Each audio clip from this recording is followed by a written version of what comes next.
মাছের ডিম দিয়ে এভাবে কে করে খেয়েছেন আমি জানি না, বাট আমি করছি। এর আগে আমি বড় একটা মাছ নিয়ে আসছিলাম, সেই মাছের 2টা ডিম, বড় একটা কাইক্কা মাছ ছিল, অনেক বিশাল, 2-3 হাতের একটা কাইক্কা মাছ। সেই ভিডিওটা আমি আপনাদের সাথে শেয়ার করেছি, আর সেই মাছের ডিম থেকেই তো একটা ডিম আমি অন্যভাবে রান্না করেছি, আর এই ডিমটা এইভাবে। তো কীভাবে আমি পর্দাটা ছাড়িয়েছি সেটা আমি আপনাদের শেয়ার করলাম। এই যে এটা আমি এখন ব্লেন্ডার দিয়ে দেব, আর সাথে একটু কাঁচামরিচ, একটু রসুন দিয়ে দিলাম।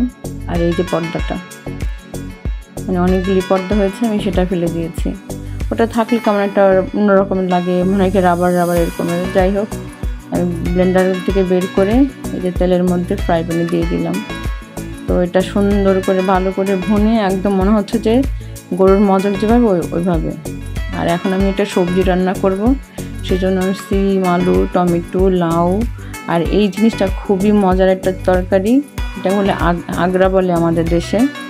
যেমন গন্ধ তেমন তার স্বাদ, অন্যরকম একটা মজা। যারা খেয়েছেন তো খেয়েছেন, আর যারা না খেয়েছেন একবার ট্রাই করবেন, অনেক দেশেই পাওয়া যায়। তো আমি সাথে 2 টুকরা মাছ দিয়ে এটা একটা ভেঙে ফেলবো মাছটা। এটা যে কম আছে মাছ সেজন্য না, জাস্ট একটু সবজির মধ্যে একটা মাছটা থাকলে অন্যরকম একটা টেস্ট হয়, সেজন্য।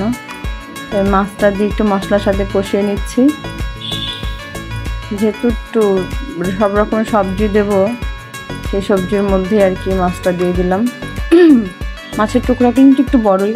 এই মাছটা হচ্ছে আমি যে ডিমটা ভুনা করছি ওই মাছেরই টুকরা।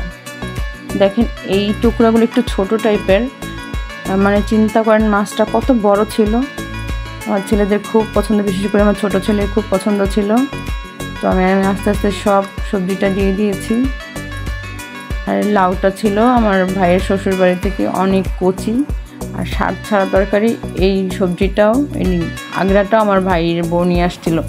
এটা আমাদের সবার খুব পছন্দের একটা সবজি, মানে অনেক দেশেই হয়, এখন কার কার দেশে হয় আমি জানি না ঠিক।